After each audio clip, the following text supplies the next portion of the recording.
اعوذ باللہ من الشیطان الرجیم بسم اللہ الرحمن الرحیم رب اشرح لی صدری ویسر لی امری واحلل عقدۃ من لسانی یفقہوا قولی آمین۔ آج کا سیشن ہم 33 سے شروع کریں گے، آیت نمبر 33۔ میں بار بار کہتی ہوں کہ اللہ تعالیٰ کا کلام اپنے سامنے سپارے کی شکل میں ضرور رکھیں۔ انسان جو کہتا ہے وہ اپنے الفاظ استعمال کرتا ہے، اور جو اللہ تعالیٰ کا قانون ہے وہ اللہ کی زبان میں بیان کیا جاتا ہے، اور جو خوبصورتی اور جو ڈیپتھ اس پیغام میں ہے وہ انسان کے الفاظ میں ہو ہی نہیں سکتی۔ قال کہا یا آدم انبئوہم، اے آدم تو نبا خبر دے دے، ہم ان کو بھی اسمائہم، سات اسما کوالٹیز کے۔ اللہ تعالیٰ کے قانون کی جو خوبصورت کوالٹیز ہیں وہ اللہ تعالیٰ نے قانون کے ذریعے اپنی کوالٹیز کو ہمیں بتایا ہے کہ وہ بہت مہربان ہے، وہ بہت رحیم ہے، وہ کریم ہے، وہ رؤوف ہے۔ تو اللہ تعالیٰ کہہ رہے ہیں کہ جو کوالٹیز میں نے تمہیں سکھائی ہیں، بتائی ہیں، وہ ان کو خبردار کر دو۔ فلما، پس جب، انباءہم، اس نے خبر دے دی، اس نے بتا دیا آدمہ نے، بھی اسمائہم، سات تمام کوالٹیز کو بتایا کہ یہ کوالٹیز اللہ تعالیٰ کے قانون میں ہیں۔ یعنی کہ قانون جو ہے وہ ہمیں سکھاتا ہے کہ کیسے گرو کرنا ہے، وہ قانون ہمیں بتاتا ہے کہ کیسے ہم نے مہربانی کرنی ہے دوسروں کے ساتھ۔ پورے قرآن مجید میں کچھ باتیں ہیں جنہیں بار بار اللہ تعالیٰ مختلف شیڈز کے ساتھ اور مختلف اینگلز کے ساتھ لوگوں کو سمجھا رہے ہیں۔ ایک سب سے بڑی کوالٹی اور سب سے خوبصورت مہربانی ہے، رحمان ہونا، رحیم بننا۔ اور قرآن مجید، سارا قرآن مجید ہمیں یہ سبق دیتا ہے، do for others, live for others. ہر انسان اپنے لیے تو زندہ رہتا ہے، اپنے لیے بہت کچھ کرتا ہے، لیکن قرآن مجید یہ ہمیں سبق دے رہا ہے کہ لوگوں کے لیے کرو، لوگوں کے لیے مہربان بنو، لوگوں کو گروتھ دو، نشو و نما دو۔ جو اللہ تعالیٰ نے ہر انسان کو ایک چپ میں کوئی چیز عطا کی ہوئی ہے، وہ ہمارے پاس ایک امانت کے طور پر ہوتی ہے۔ فرض کریں اگر میرے اندر اللہ تعالیٰ نے یہ چپ رکھی ہوئی تھی کہ میں عربی زبان کو سمجھنے میں وہ میری مدد کرے گا اللہ تعالیٰ، تو میرا کام ہے اس کو پہلے خود ڈیولپ کرنا، اس چپ کو، اور پھر دوسروں میں بانٹنا۔ یہ قرآن مجید کہتا ہے کہ اپنی جو بھی گروتھ یا نشو و نما ہے وہ دوسروں کو دے دو، اسی کو ہی زکوٰۃ کہا جاتا ہے۔ جب اللہ تعالیٰ نے کہا کہ تم میری کوالٹیز ساری جو ہے وہ بتا دو، کالا کہا، اور جب بتا دی، کالا اللہ تعالیٰ نے کہا، کیا، لم نہیں، اکل کہا تھا، لکم تمہیں، انی بے شک، اعلم میں علم رکھتا ہوں، غیب السماوات والارض، جو چیزیں غیب ہیں اور جو آسمانوں اور زمینوں پر۔ اگر کسی بھی جغرافی کے اسٹوڈنٹ سے، ہسٹری کے اسٹوڈنٹ سے آپ پتہ کریں تو ان کو یہ بتایا جاتا ہے کہ زمین کی 7 تہیں ہیں، اور ان تہوں کے اندر کیا کیا چیز پوشیدہ ہے۔ عرض جو ہے وہ پستیوں، نیچے جانے، نیچے والی چیزوں کو کہا جاتا ہے، آسمان اوپر والی چیزوں کو کہا جاتا ہے۔ آسمان کی بھی 7 لیئرز ہیں۔ یہ جو نیلی لیئر ہے یہ ہماری حد نگاہ ہے، اس کے اوپر بھی لیئرز ہیں، وہ غیب ہیں۔ کئی چیزیں زمین کے اندر جب ہم نہیں پہنچے تھے ان تک تو وہ غائب تھی، موجود تھیں لیکن ہماری نظروں سے غائب تھی۔ جب ہم چیز تک پہنچ جاتے ہیں تو غائب نہیں رہتی، اس سے اگلی چیز جو ابھی ہماری نظروں سے پوشیدہ ہوتی ہے وہ غائب ہوتی ہے۔ جب موبائل نہیں بنا تھا تو کوئی انسان سوچ بھی نہیں سکتا تھا کہ ہوا کس طرح، ویوز کس طرح میسج کو دوسرے انسان تک لے جاتی ہیں۔ تب تک وہ غائب تھیں، لیکن جب انسان ان ویوز تک پہنچ گیا اور اس نے ان کو قید کر لیا اپنے ہاتھ میں، اپنی طاقت بنا لی ان کو، تو وہ غائب نہیں رہی۔ اللہ تعالیٰ کہہ رہے ہیں کہ میں علم رکھتا ہوں کہ غائب میں کیا ہے، غائب کیا ہے آسمانوں میں اور زمین میں، وَعَالَمُ اور علم رکھتا ہوں مَا تُبْدُونَ جو تم ظاہر کرتے ہو، اس چیز کا بھی علم ہے، وَمَا كُنْتُمْ تَكْتُمُونَ اور جو تم ہو تکتمون چھپاتے۔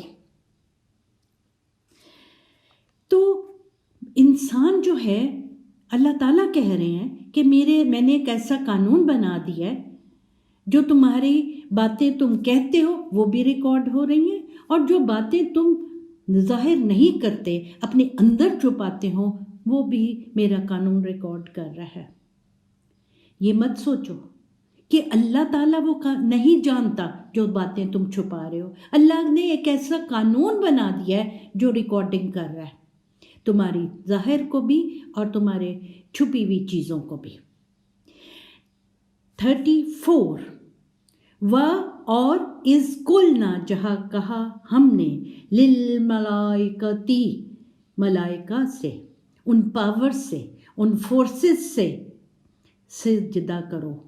ہوا کی جو پاور تھی، ویوز جو چلتی ہیں، کیری کرتی ہیں آواز کو، جو سورج کے اندر ایک انرجی ہے جو ہمیں گرمائش پہنچاتی ہے، رات اور دن میں ایک چھپا ہوا میسج ہے۔ ہر چیز دنیا کی ایک طاقت رکھتی ہے، اپنے اندر ایک فورس رکھتی ہے۔ ہوا کے اندر کتنی فورس ہوتی ہے کہ وہ درختوں کو نیچے گرا دیتی ہے جب تیز چلتی ہے۔ ہوا میں، پانی میں کتنی فورس ہوتی ہے، جب سیلاب آتا ہے تو چیزیں بہہ کر اس میں ختم، نیست و نابود ہو جاتی ہیں۔ ان تمام فورسز اور پاورز کو جب کہا کہ سجدہ کرو، یعنی کہ انسان کے کنٹرول میں آ جاؤ، انسان اب تمہیں کنٹرول کر سکے گا، ایک ایسا قانون کو سیکھے گا کہ وہ تمہاری طاقت کو کنٹرول کر سکے گا۔ اور پھر انسان نے کر لیا، پانی کی فورس اور انرجی کو جب اس نے سمجھ لیا تو اس کو فورس کو کنٹرول کر لیا اور اس پر اپنے جہاز چلا دیے۔ ہوا کو جب کنٹرول کرنا سیکھ لیا، سجدہ کر دیا ہوا نے، تو اس میں اپنے جہاز چلا کر دکھا دیے۔ اب آواز جو ہوا کے اندر موجود ہوتی ہے، ویوز کے اندر جو موجود ہوتی ہے ہماری آواز، اس کو کیپچر کر کے دکھا دیا، تو وہ ان کا سجدہ ہو گیا، ان کا سرنڈر کرنا ہو گیا۔ سرنڈر کہتے ہیں سجدے کو، انگلش کے لفظ سے زیادہ آپ کو سمجھ آئے گی۔ ان چیزوں نے سرنڈر کر دو لی آدمہ کو، فسجدوا سب نے کہا کہ ہم نے سرنڈر کر دیا، الا مگر ابلیس نے سرنڈر نہیں کیا۔ ناٹ دیٹ کہ اللہ تعالیٰ کا آرڈر ایک ہوتا ہے ابلیس کو تو وہ بھی سرنڈر کر دیتی، لیکن اللہ تعالیٰ بتا رہے ہیں کہ سب چیزوں کو آپ سرنڈر کروا سکتے ہیں اپنے سامنے، اور آپ کے لیے بڑا آسان ہوتا ہے ان کو سرنڈر کروانا۔ لیکن جو مایوسی ہے، ابلیس کا مطلب ہوتا ہے مایوسی، نا امیدی۔ انسان دیکھیں جب مایوس ہو جاتا ہے کسی چیز سے اور نا امید ہو جاتا ہے تو بہت مشکل سے اپنی اس مایوسی، اپنی ڈپریشن، اپنی نا امیدی سے باہر نکل سکتا ہے، لیکن ذرا مشکل لگتی ہے۔ ابلیس کو سرنڈر مشکل سے کروانا پڑتا ہے۔ وستکبرا، وہ جو نا امیدی اور مایوسی ہو جاتی ہے وہ سٹیٹک ہو جاتی ہے، وہ رک جاتی ہے اپنے ایک جگہ پر۔ وستکبرا، اور تکبر کرتی ہے، اپنے آپ کو بڑا سمجھتی ہے۔ مایوسی، نا امیدی، نا امید مت کبھی ہو، مایوس کبھی نہ ہو اللہ کی رحمت سے۔ قرآن مجید ہی ایک جگہ بتاتا ہے کہ جو اللہ کے بندے ہیں وہ مایوس نہیں ہوتے، کبھی نا امید نہیں ہوتے. سچویشن آتی ہے اس کا مقابلہ کرتے ہیں، آلدو کہ ڈفیکلٹ ہوتا ہے اس کو سرنڈر کروانا اپنے سامنے مایوسی کو، لیکن اللہ کے قانون پر عمل کرتے ہوئے حرکت میں رہنے سے وہ مایوسی ختم ہو جاتی ہے. اس مایوسی کو یہ تکبر تھا.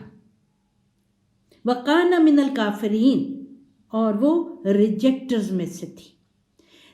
مایوسی کیا ہے؟ ایک ریجیکشن ہے. اللہ کے قانون کو جب ہم ریجیکٹ کرتے ہیں تو مایوسی اور نا امیدی ہمارے پر حاوی ہونے لگ جاتی ہے. اللہ کے قانون پر جب ہم عمل کرتے ہیں تو وہی مایوسی اور وہی نا امیدی ہمارے سامنے سرنڈر کر دیتی ہے. نمبر 35، وَقُلْنَا، اور کہا ہم نے، یا آدم، اے آدم، مسکن، سکون حاصل کر، ساکن ہو جا، سکون حاصل کر لے، انت، تو، و زوجوکا. ہمیں جب آدمہ کی کہانی سنائی گئی تو آدمہ انسان کے بننے سے پہلے جمادات پہاڑ بن چکے تھے، نباتات فصلیں یا پھول پودے بن چکے تھے، حیوانات حیوان جانور پرند چرند بن چکے تھے.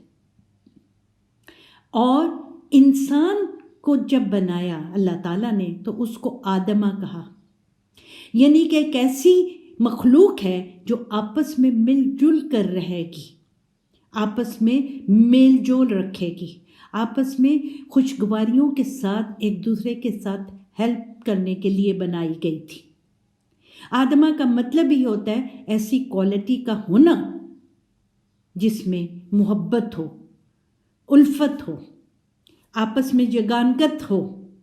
اللہم آدمہ بین قلوبنا، یہ ایک دعا ہے، یا اللہ ہمیں مل جل کر رہنے کی ایک کوالٹی پیدا ہو جائے. اللہم آدمہ بین قلوبنا، ہمارے قلبوں کے اندر ملنے جلنے کی کوالٹی اللہ تعالیٰ ہمارے اندر پیدا کر دے. اللہ تعالیٰ پیدا اگر جھولی میں ہاتھ رکھیں گے اور یہ دعا مانگتے رہیں گے تو پیدا نہیں ہوگی. ہر بندے کی دعا تب قبول ہوتی ہے جب اس میں ایک ایکشن نظر آتا ہے. میں بہت دفعہ کہتی ہوں کہ آپ جب گھر سے نکلتے ہیں تو کہتے ہیں آیت الکرسی پڑھ لیں تو گھر، لیکن اگر آپ نے گھر کے تالے بند ہی نہیں کیے، کھڑکیاں بند ہی نہیں کی تو گندی ہوا بھی آئے گی، آندھیاں بھی آئیں گی، ڈسٹ بھی باہر سے آئے گی. پہلے کھڑکیاں بند کریں، اپنے تالے لگائیں، اپنے گھر کو محفوظ کریں، اور پھر ضرور اپنے دل کو خوش کرنے کے لیے اس کے قانون کو یاد کریں اور آیت الکرسی پڑھیں. لیکن صرف اگر آیت الکرسی پڑھیں گے اور گھر کی چابیوں کا دھیان نہیں رکھیں گے، تالے نہیں لگائیں گے، تو اللہ تعالیٰ کسی انسان کو بغیر ایکشن کے اپنا قانون مہیا نہیں کرتا حفاظت کرنے والا. تو اللہ تعالیٰ ہمیں 35 میں بتا رہے ہیں کہ جب آدمہ جب کہا تو نہ ہمیں بتایا کہ وہ میل کے لیے کہا جا رہا ہے یا فیمیل کے لیے کہا جا رہا ہے. کہا آدمہ تو سکون حاصل کر، وہ زوجو کا، اور تیرا کمپینین، اور جو تیرا جوڑ ہے، جو تیرا کمپینین شپ ہے، اس میں جو تیری کمپنی دے رہا ہے تجھے، وہ دونوں سکون حاصل کرو. جنت میں وَكُلَا، اور کھاؤ منہا، اس میں سے. اللہ تعالیٰ نے ایک جگہ قرآن مجید میں آپ کو بتاؤں گی جب پڑھاتی جاؤں گی کہ اسی زمین پر اللہ تعالیٰ نے کہا کہ میں بنانے والا ہوں آدمہ کو فی الارض، زمین پر. تو پھر ہم کیوں کہتے ہیں کہ وہ جنت میں پیدا ہوئے تھے؟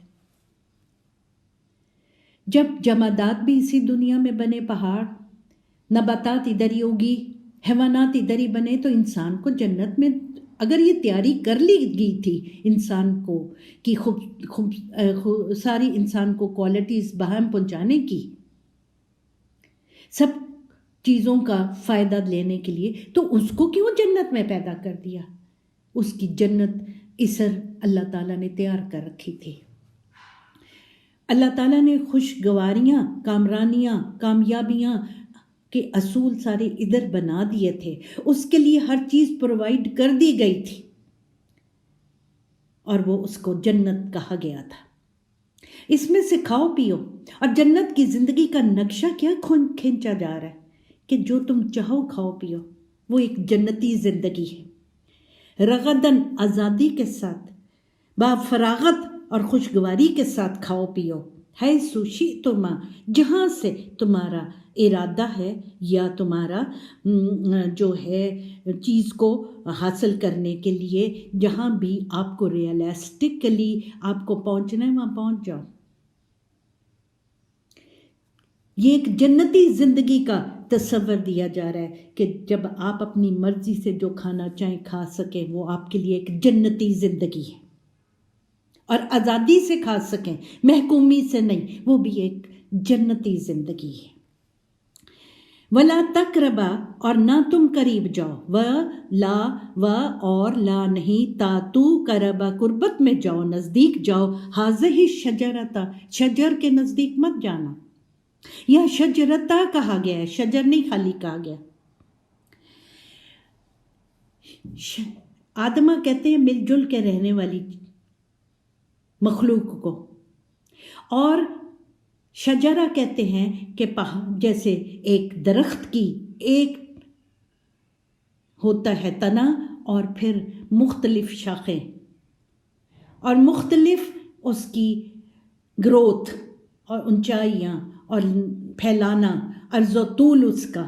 اللہ تعالیٰ کہہ رہے ہیں کہ جب وہ تنا آپ کا ایک ہے، اللہ تعالیٰ نے تخلیق کو بنایا ہی مل جل کر رہنے والا ہے، تشجرہ کہتے ہیں ہر وہ چیز جو جمع ہو جائے اور پھر علیحدہ ہو جائے، تشاجر، لڑائی جھگڑا۔